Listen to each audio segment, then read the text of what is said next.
नमस्कार। आज की क्लास में हम बात करेंगे इवैल्यूएशन सिस्टम की। So what is evaluation? Evaluation system जो है स्टूडेंट्स, वो एक प्रोसेस है, एक प्रक्रिया है जिसमें हम चेक करते हैं, जांचते हैं कि जो हमारे लर्नर्स हैं, जो हमारे स्टूडेंट्स हैं, उनका जो अचीवमेंट लेवल है, मतलब हमारी टीचिंग या तो चल रही है या कंप्लीट हो चुकी है, हमारे स्टूडेंट्स का अचीवमेंट लेवल कितना है उसको चेक किया जाता है किसमें? इवैल्यूएशन सिस्टम में।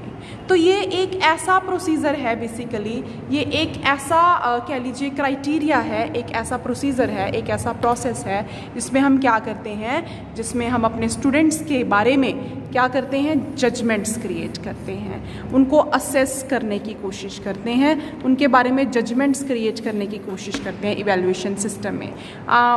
बारी है इनके कैरेक्टरिस्टिक्स की। तो सबसे पहला जो कैरेक्टरिस्टिक है that is it is comprehensive in nature.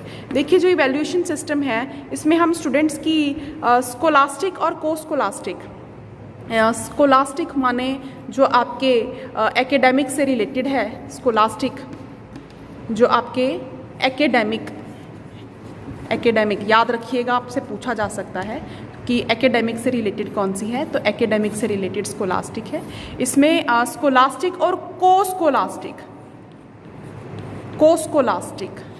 कोस्कोलास्टिक जो को करिकुलर एक्टिविटी से रिलेटेड है, दोनों ही जो आपकी प्रक्रियाएं हैं उनको जज किया जाता है। सो आपके स्कोलास्टिक एरिया को और कोस्कोलास्टिक एरिया, स्कोलास्टिक माने जो एकेडमिक से रिलेटेड है, कोस्कोलास्टिक जो आपकी अदर को करिकुलर एक्टिविटी से रिलेटेड होता है, उनको चेक किया जाता है आपका कोस्कोलास्टिक में कि स्टूडेंट का जो है वो इंटरेस्ट किस तरीके से जा रहा है। सो जांचने के लिए स्कोलास्टिक और कोस्कोलास्टिक एरियाज़ को हम इवैल्यूएशन का इस्तेमाल करते हैं, इसलिए इसको कॉम्प्रिहेंसिव बोला गया क्योंकि अपने आप में एक वास्ट प्रक्रिया है।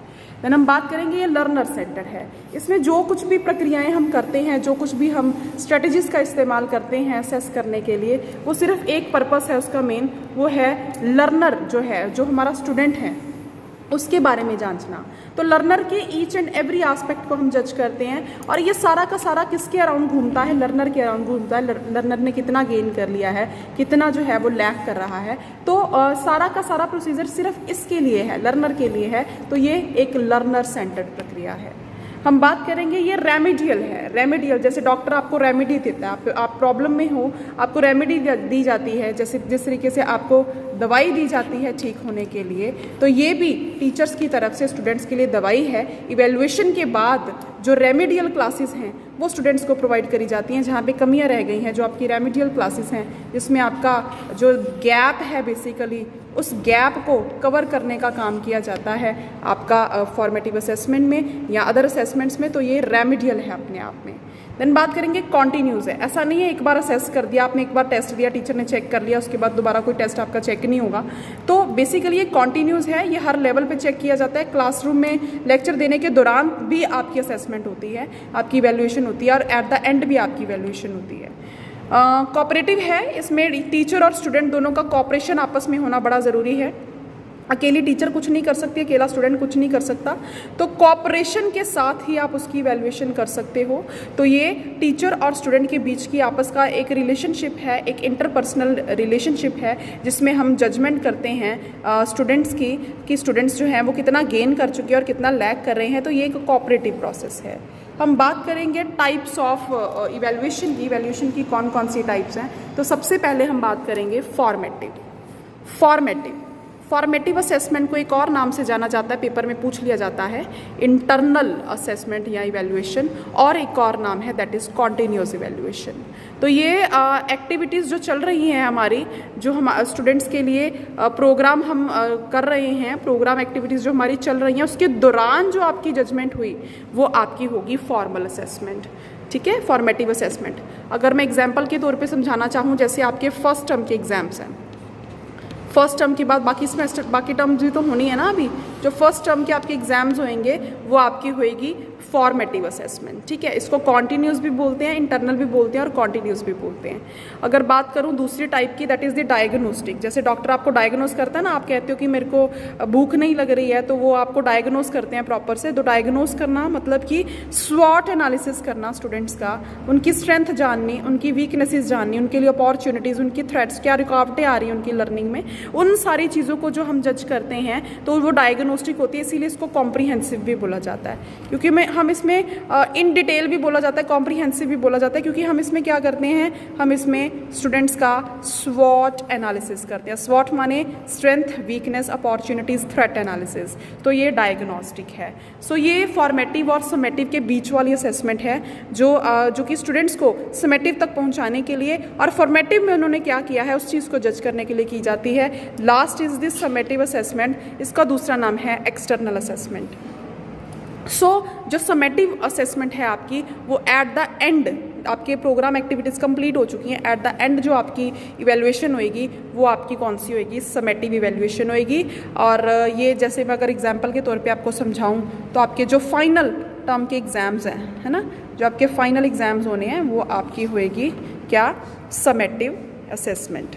सो याद रखिएगा, अगर आपको ज़्यादातर पेपर में जो क्वेश्चन पूछा गया है, कॉन्टीन्यूस इवैल्यूएशन किसको बोलते हैं, कॉन्टीन्यूस इवैल्यूएशन फॉर्मेटिव इवैल्यूएशन को बोलते हैं, ठीक है जी। हाँ जी गर्ल्स, अब बात करेंगे चॉइस बेस्ड क्रेडिट सिस्टम की। So basically choice based credit system क्या है? चॉइस बेस्ड क्रेडिट सिस्टम काम करता है, वर्क करता है ऑन द प्रिंसिपल, किस सिद्धांत के ऊपर? प्रिंसिपल माने यहाँ पे सिद्धांत है, किस प्रिंसिपल के ऊपर कि जो आपके स्टूडेंट्स हैं उनको चॉइस प्रोवाइड कर दी गई है, उनको पूरी तरह से ओपन चॉइस प्रोवाइड कर दी गई है आपके स्टूडेंट्स को। मतलब ये स्टूडेंट्स के हैंड में है कि उन्होंने कौन सा ऑप्शन चूज़ करना है। वो एक सब्जेक्ट को लेके चॉइस प्रोवाइड कर दी गई है कि स्टूडेंट अपनी इंटरेस्ट और जितने क्रेडिट रिक्वायर्ड होते हैं उसके अकॉर्डिंगली अपने सब्जेक्ट को क्या कर सकते हैं, चूज़ कर सकते हैं।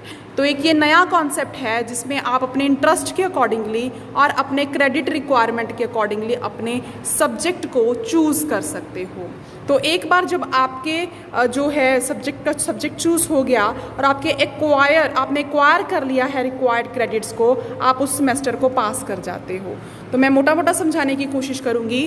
जो आपका चॉइस बेस्ड क्रेडिट सिस्टम है, ये एक नया कॉन्सेप्ट है जो किस प्रिंसिपल पे चलता है, किस सिद्धांत पे चलता है, जिसमें जो अथॉरिटी है, जो आपका इंस्टीट्यूशन है, वो स्टूडेंट्स को ओपन चॉइस प्रोवाइड कर देते हैं कि वो अपने रिक्वायरमेंट के अकॉर्डिंगली, अपने क्रेडिट रिक्वायरमेंट के अकॉर्डिंगली, अपने इंटरेस्ट के अकॉर्डिंगली अपने सब्जेक्ट को चूज़ कर ले। ठीक है जी। आगे हम बात करेंगे कि कौन सा इवैल्यूएशन क्राइटेरिया जो है वो फॉलो किया जाता है आपका चॉइस बेस्ड क्रेडिट सिस्टम में। तो देखिए ग्रेड पॉइंट की भी बात करेंगे यहाँ पे। ओ का मतलब है यहाँ पे आउटस्टैंडिंग, जिसमें 10 में से 10 नंबर है स्टूडेंट के। ठीक है, 10 में से 10 माने ग्रेड पॉइंट की बात कर रही हूँ 10। ए प्लस का मतलब यहाँ पे एक्सीलेंट होएगा, जिसके होंगे 9 ग्रेड पॉइंट। ए का मतलब वेरी गुड है 8 ग्रेड पॉइंट। बी प्लस का मतलब गुड है 7 grade point. B means above average, मतलब 5, 10 में से 5 एवरेज होएगा ना, तो बी अबव एवरेज 6 होएगा। सी का मतलब यहाँ पे होएगा एवरेज स्टूडेंट, जिसके 5 ग्रेड पॉइंट होंगे। 4 ने बहुत मुश्किल से पास ही किया है, तो उसका ग्रेड पॉइंट 4 जो है वो पी माना जाएगा। और एफ का मतलब यहाँ पे फेल या एब्सेंट है। तो ये आप प्लीज़ ज़रूर चार्ट लर्न कर जाएं, आउटस्टैंडिंग से लेकर फेल तक। और CBCS के बारे में भी आपको समझा दिया, एक नया कॉन्सेप्ट है, तो ये भी आप बड़ा ध्यान से माइंड में रख के चलें। इनोवेशंस की बात करेंगे। इवैल्यूएशन सिस्टम में जो नई इनोवेशंस आई हैं, सबसे पहले तो कॉन्सेप्ट मैप स्टूडेंट्स टीचर की तरफ से दिया गया एक ऐसा मैप है जो कि इनकम्प्लीट इन नेचर होएगा। इसको स्टूडेंट को इनकम्प्लीट मैप को देख के जो है वो कंप्लीट करना होता है, जिससे स्टूडेंट्स की लर्निंग जो है वो चेक हो जाती है। इसी तरीके से कॉन्सेप्ट टेस्ट है। कॉन्सेप्ट टेस्ट में जो हम MCQs की फॉर्म में, मल्टीपल चॉइस क्वेश्चंस की फॉर्म में स्टूडेंट की लर्निंग को चेक करते हैं कॉन्सेप्ट टेस्ट में। ये पूरी तरह से ऑब्जेक्टिव्स होते हैं और इसमें MCQs की फॉर्म में हम देखते हैं कि बच्चों की कितनी लर्निंग हुई है, कितना अचीवमेंट लेवल उनका बढ़ा है। ई पोर्टफोलियो जो है वो भी अपने आप में एक असेसमेंट टूल है, जिसमें आप स्टूडेंट्स से रिटन असाइनमेंट्स मंगवा सकते हो उन वीडियोस के ज़रिए, और बहुत सारे टूल्स के ज़रिए जो है उनकी परफॉर्मेंस, उनकी लर्निंग को चेक किया जा सकता है ई पोर्टफोलियो में। टॉक शो परफॉर्मेंस है। टॉक शो परफॉर्मेंस बेसिकली आपका एक इंटरैक्टिव अप्रोच है, जिसमें आप इंटरेक्शन के ज़रिए टॉक शो जो आपकी परफॉर्मेंस है बेसिकली, ये भी आपका एक असेसमेंट टूल है जिसमें आप इंटरेक्ट करके लाइव शो के ज़रिए और रिकॉर्डेड लेक्चर्स के ज़रिए जो है स्टूडेंट्स की लर्निंग को चेक कर सकते हैं। देन हम बात करेंगे मिनट पेपर की। जो मिनट पेपर है बच्चा, इसमें स्टूडेंट्स को हम 2 या 3 मिनट्स, मतलब एक पर्टिकुलर मिनट्स डिसाइड कर लेते हैं। उन पर्टिकुलर मिनट्स में हम स्टूडेंट्स के रिस्पॉन्सेज को कलेक्ट करते हैं, फिर बेस्ट ऑल्टरनेटिव जो है उसको चूज़ करते हैं। तो मिनट पेपर से भी हम स्टूडेंट्स की लर्निंग को चेक कर सकते हैं। देन है रूब्रिक्स, भी अपने आप में एक ऐसा टूल है, असेसमेंट टूल ही बोलते हैं इसको, जिसमें हम स्टूडेंट की हर तरह की परफॉर्मेंस, चाहे वो रिटन है, चाहे वो ऑरल है, चाहे वो विजुअल है, उसको चेक करने की कोशिश करते हैं। तो ये स्टूडेंट्स एक नए इनोवेशंस थी जो इवेल्युएशन सिस्टम में आ चुकी है, तो इसको प्लीज़ आप ध्यान में रखिएगा। कॉन्सेप्ट मैप, कॉन्सेप्ट टेस्ट, ई पोर्टफोलियो है, टॉक शो परफॉर्मेंस है, मिनट पेपर है, रूब्रिक्स है। तो बहुत जल्द मिलेंगे हम नेक्स्ट वीडियो के साथ। इतना आप प्लीज़ रिवाइज कर लें। Think, believe and win. सोचिए, अपने आप पर विश्वास रखिए और जीत हासिल कीजिए।